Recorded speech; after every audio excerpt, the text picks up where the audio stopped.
حتى أهل البدع والأهواء، أهل البدع العقائدية وأهل البدع السياسية. أنا أقول بيننا وبينكم السلف، بيننا وبينكم الكتب، كان فيقول البدع بيننا وبينكم. Bismillahirrahmanirrahim. Alhamdulillah wassalatu wassalamu ala Rasulillah wa ala alihi wa sahbihi wa man wala ma ba'd. Kita lanjutkan bacaan terhadap syarah Al-Aqidah Al-Wasithiyah yang disyarah oleh Asy-Syaikh Shalih Al-Fauzan Asbahullah. Diharapkan disimak profesional barakallahu fiik. Kitabnya dikondisikan. Kitab ini barakallahu fiik, ditulisnya kitab Al-Aqidah Al-Wasithiyah ini tidak terlepas dari seorang qadhi yang waktu itu meminta agar dituliskan akidah Ahlus Sunnah wal Jamaah, sehingga mereka terentaskan dari kebodohan dan kezaliman. Siapakah seorang qadhi dari negeri Wasit tersebut? Nah, barakallahu fiik, namanya antum Ridhaddin Al-Wasiti. Paham ya? Ridhaddin Al-Wasiti. Di situ ada tulisan Ridhaddin, enggak tahu siapa namanya. Namanya siapa itu Ridhaddin itu? Paham ya? Nah, Ridhaddin Al-Wasiti. Paham ya? Nama antum siapa namanya antum? Nazril itu ada tambahannya enggak? Ada Ridhaddinnya? Enggak ada ya? Nah, sana itu ada tulisan sana itu. Nah, cara menghafalnya mudah sekali. Ridhaddin Al-Wasiti, salah seorang qadhi dari Wasit yang meminta agar apa? Agar tuliskan akidah Ahlussunnah wal Jamaah. Tertulislah kitab Al-Aqidah Wasithiyah ini. Kita lanjutkan halaman 4 bagian bawah itu. Qala al-muallif asbahullah, ingat-ingat kemarin yang dicetakan yang Mesir itu apa? Cetakan Saudi yang PDF itu yang di print itu ada kekeliruan. Tertulis surat Al-Waqiah. Iya kan itu? Yang benar surat apa itu? Kemarin Al-Haqqah. Yang cetakan Saudi salah akurat. Yang cetakan punya Ihsan itu cetakan Saudi itu kan? Itu di situ Al-Haqqah atau Al-Waqiah itu? Al-Haqqah kan? Ayo, diluruskan Mas. Itu yang cetakan seperti ini sama aja ini, cuma beda sampulnya aja. Itu Al-Waqiah keliru, Al-Haqqah yang benar. Kita lihat berikutnya, wa asyhadu an la ilaha illallah, dan aku bersaksi bahwasanya tidak ada sembahan yang berhak untuk disembah kecuali Allah. Disimak, ai uqirru wa a'tarifu alla ma'budah bi haqqin illallah. Pertanyaannya, maksudnya adalah apa? Kata beliau sini, maksudnya uqirru, aku mengakui, wa a'tarifu. Uqirru, aku menetapkan, wa a'tarifu, dan aku mengakui, alla ma'budah bihaqqin illallah, bahwasanya tidak ada sembahan yang berhak untuk disembah kecuali Allah. Ini apa namanya? Makna la ilaha illallah. Dihafalkan ini, la ma'budah bihaqqin illallah. Bukan tiada Tuhan selain Allah. Ya kan, orang-orang biasanya mengatakan tiada Tuhan selain Allah. Itu keliru loh ya. Kenapa keliru? Berarti kalau tiada Tuhan selain Allah itu berarti Tuhan-Tuhan yang ada Allah itu loh. Tiada Tuhan kecuali Allah. Paham? Biasanya orang artikan gitu kan? Tiada Tuhan selain Allah. Tiada Tuhan kecuali Allah. Jadi Tuhan-Tuhan yang ada ini Allah, itu keliru. Tapi harus ada lafaz bihaqqin. Tidak ada sesembahan yang berhak untuk disembah kecuali siapa? Allah Subhanahu wa taala. Kalaupun ada sesembahan disembah selain Allah itu enggak berhak, berarti bukan Allah taala, itu artinya gitu. Paham? La ma'budah bihaqqin illallah. Rukunnya ada berapa Ubaidah? Rukun la ilaha illallah. Ada berapa rukunnya? Sudah kita lewati berkali-kali. Dua apa itu?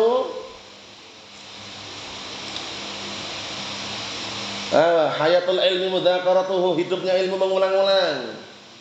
Kullama takarrar, semakin diulang-ulang semakin melekat seharusnya.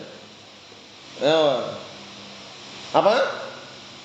Dua rukun, apa dua rukun itu?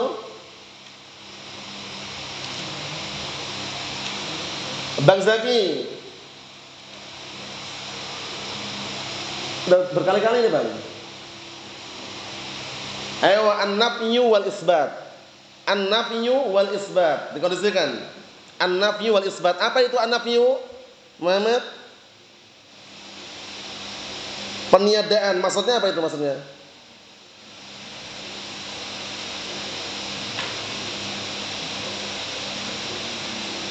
Meniadakan semua sembahan selain Allah Ta'ala. Isbat, apa makna isbat Muhammad Ridho? Rukun yang kedua isbat, apa itu isbat? Menetapkan, maksudnya apa maksudnya?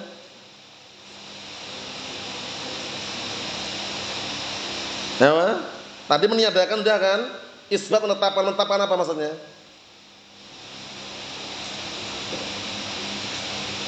Menetapkan ibadah murni hanya untuk Allah Ta'ala, bukan untuk yang lainnya. Mafhum? Dua rukun. Syaratnya ada berapa syaratnya Nasril?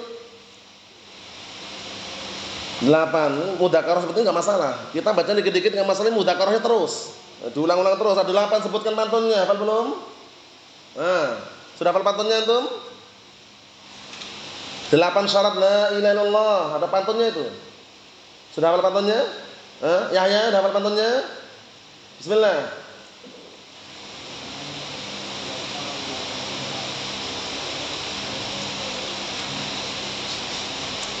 Syarat la ilaha illallah ada 8, pantunnya? Hafal belum? Apa?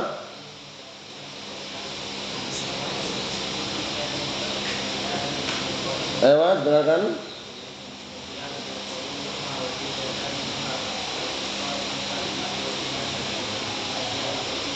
Naam, yang belum hafal dihafalkan Mas. Ini mudah sekali.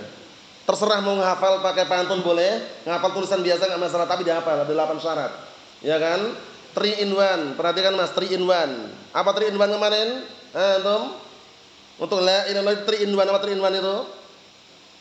Ketika antum dengar lafaz la ilaha illallah itu berarti kita harus memahami 3 in 1. 3 faedah dalam satu kalimat la ilaha illallah. Apa? Makna, rukun, syarat. Syaratnya dengarkan. Ilmun, yakinun, wa ikhlasun, wa sidquka mahabbatin, wa inqiyadin, wal qabuli laha, wa zida thaminu hal kufranu mika bima siwal ilahi minal awsani qad ulliha. 8 syarat la ilaha illallah dihafalkan. Paham ya? Kemudian rukunnya dihafalkan, maknanya pun juga dihafalkan. Kita lihat sini. La ma'budu bihaqqin illallah wahdahu la syarikalah. Tidak sembahan yang berhak untuk sembah kecuali Allah semata, tidak ada sekutu baginya. Fi hatainil kalimatain ta'kidun lima tadammanathu syahadatu an la ilaha illallah.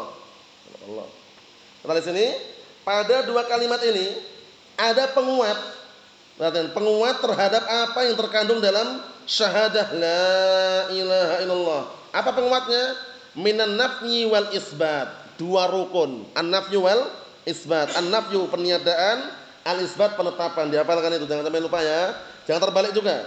Rukun 2, syarat 8, makna 1. Nafyul ilahiyah amma siwallah, meniadakan ilahiyah, meniadakan keberhakan untuk diibadahi selain Allah Ta'ala, wa isbatuha lillahi, dan menetapkan semuanya peribadatan hanya untuk Allah Subhanahu wa Ta'ala. Ibadah itu apa sih kemarin ibadah?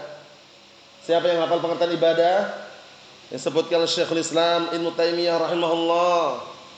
Bahasa Arabnya antum masih ingat Mas ibadah? Ingat belum?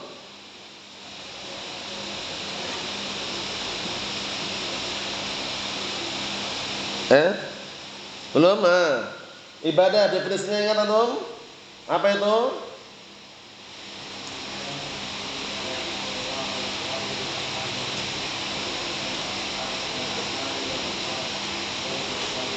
Nah, dihafalkan itu. Ismun jami'un likulli ma yuhibbuhullahu wa yardah minal aqwali wal a'mal adh-dhahirah wal batinah. Suatu nama yang mencakup, ingat-ingat, suatu nama yang mencakup semua perkara yang Allah telah cintai dan Allah telah ridhoi, baik berupa ucapan maupun perbuatan yang nampak maupun yang tersembunyi. Itu definisi ibadah. Kenapa kita menghafal definisi ini? Karena kadangkala ada dalil, itu enggak semua dalil itu nas. Maksudnya bagaimana? Kan enggak semua dalil menunjukkan langsung salat itu ibadah. Ada enggak kayak gitu? Lafaz as-salatu ibadatun ada enggak Abdullah? Ada lafaz itu? Enggak ada. Antum mulai buka Al-Qur'an dari surah Al-Fatihah sampai An-Nas, enggak akan dapat itu. As-salatu ibadatun. Padahal salat ibadah atau bukan? Ibadah. Makanya ketika orang mengatakan suatu amalan ibadah itu ada 2 cara. Cara pertama nas, letter lek, plek, ada dalilnya. Yang kedua istinbat. Contohnya apa yang letter plek ada dalilnya, ad-du'a'u huwal ibadah. Doa itu adalah ibadah. Itu jelas itu kalau itu. Karena langsung dijelaskan. Yang istinbat apa istinbat? Nah, dengan definisi tadi. Salat diperintahkan enggak? Diperintahkan. Nah, setiap perkara yang Allah Taala perintahkan, pasti Allah Taala dan mencintainya dan meridhoinya. Dan setiap yang Allah Taala cintai dan Allah Taala ridhoi berarti ibadah, gitu loh. Mafhum? Nah, caranya gitu caranya. Kalau antum disuruh nyari debat sama orang-orang yang enggak jelas, enggak beres, kadang gitu. Mana dalilnya kalau surat ibadah? Tunjukkan. Kalau antum enggak paham tadi bingung juga, mana ya? Surat Al-Fatihah sampai An-Nas enggak akan ketemu. Misalnya mendekati hari kiamat enggak akan ketemu. Paham ya?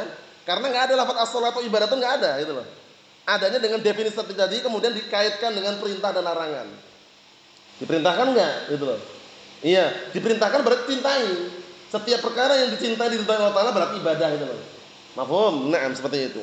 Yang terakhir perhatikan faqauluhu wahdah, ucapan beliau wahdah. Wahdah ini kalau dalam ilmu nahwu namanya apa kemarin? Hal. Ustaz, hal kok ma'rifah ya? Ya enggak masalah, biarin aja. Paham ya? Hukum asal hal itu harus nakirah, tapi ma'rifah enggak masalah, tapi ada takdirnya. Yang pernah belajar nahwu yang level kedua ke atas bisa. Level pertama ya pusing pening sedikit sini. Paham ya? Karena wahdah ini ma'rifah kita katakan, kalau datang hal ma'rifah diubah menjadi apa? Nakirah. Apa ubahnya berarti? Wahdah itu artinya munfaridan. Wahdahu artinya munfaridan. Nah, munfaridan nakirah pas berarti. Paham ya? Nah, caranya gitu. Hal datang ma'rifah diubah menjadi nakirah munfaridan. Berarti asyhadu an la ilaha illallah wahdah ay munfaridan. Manhum, yang belajar nahwu dikondisikan ya, level-level 2, 3 ke atas harus paham itu. Kalau level 1 durus lughah enggak masalah, belum paham. Tapi kalau level-level ke atas harus paham, biar enggak bingung nanti. Kita lihat sini, ta'kidun lil isbat. Wahdah ini menguatkan isbat penetapan, murni hanya Allah semata, sendirian gitu. Wa qauluhu la syarikalah, tidak ada sekutu baginya.